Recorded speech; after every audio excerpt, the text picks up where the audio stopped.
చిరుధాన్యాలతో మంచి రెసిపీ.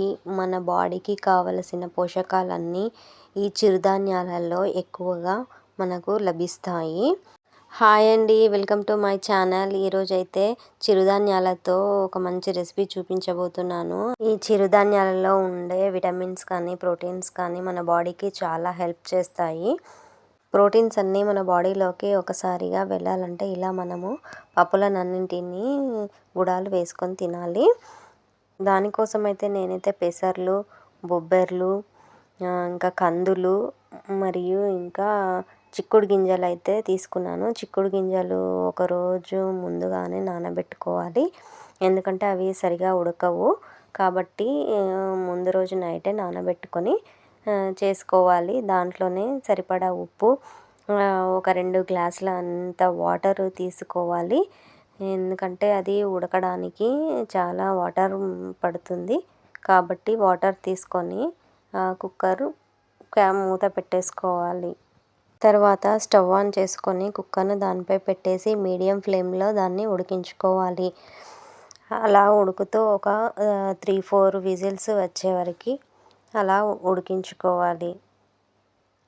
నేనైతే ఒక 4 విజిల్ అయితే పెట్టాను.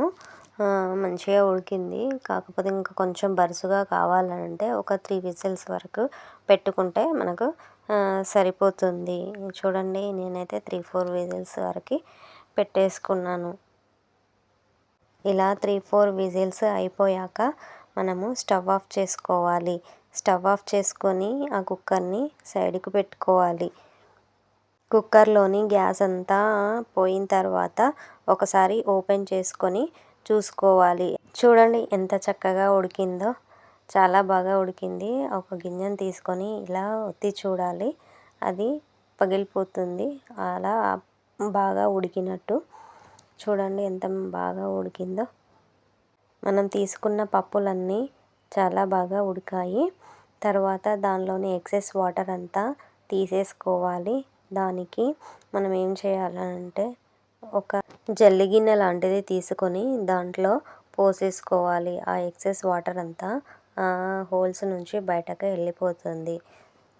చూడండి ఎంత బాగా ఉందో. తర్వాత మనం మళ్ళీ స్టవ్ ఆన్ చేసుకొని మళ్ళీ ఒక ప్యాన్ పెట్టేసుకొని దాంట్లో సరిపడినంత ఆయిల్ పోసుకొని దాన్ని పోపు చేసుకోవాలి. ఆయిల్ హీట్ ఎక్కాక దాంట్లో కొంచెం జీలకర్ర, పోపు గింజలు వేసి కలబెట్టాలి. తర్వాత దాంట్లోనే ఎండుమిర్చి వేసుకోవాలి. ఎండుమిర్చి వేసుకున్న తర్వాత మళ్ళీ ఒకసారి కలపెట్టుకోవాలి. తర్వాత దాంట్లోనే వెల్లుల్లి 3-4 రెబ్బలు దంచి వేసుకోవాలి. కరివేపాకు వేసుకొని మొత్తం ఒకసారి కలపెట్టుకోవాలి. అలా కలుపుతూ కొంచెం బ్రౌన్ కలర్లోకి వచ్చాక దాంట్లోనే కొంచెం పసుపు తీసుకోవాలి. పసుపు తీసుకొని మళ్ళీ ఒకసారి కలపెట్టుకోవాలి.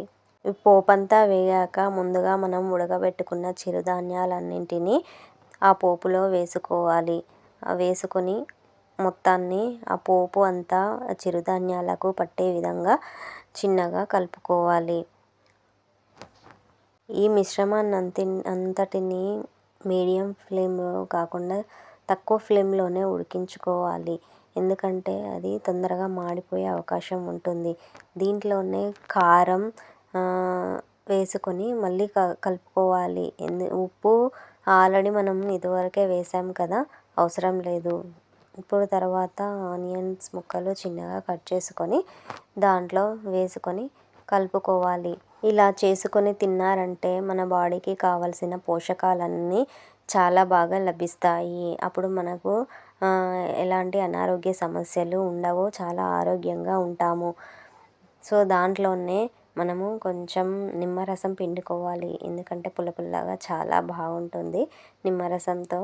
కాబట్టి మనం నిమ్మరసాన్ని కొంచెం పిండుకొని మళ్ళీ ఒకసారి కలుపుకోవాలి. అంతే, సింపుల్. దాన్ని సర్వింగ్ బౌల్లోకి తీసుకుంటే సరిపోతుంది. నా రెసిపీ కనుక మీకు నచ్చినట్లయితే నా ఛానల్ని సబ్స్క్రైబ్ చేసి బెల్ ఐకాన్ని ప్రెస్ చేయండి. Thank you for watching. Bye bye.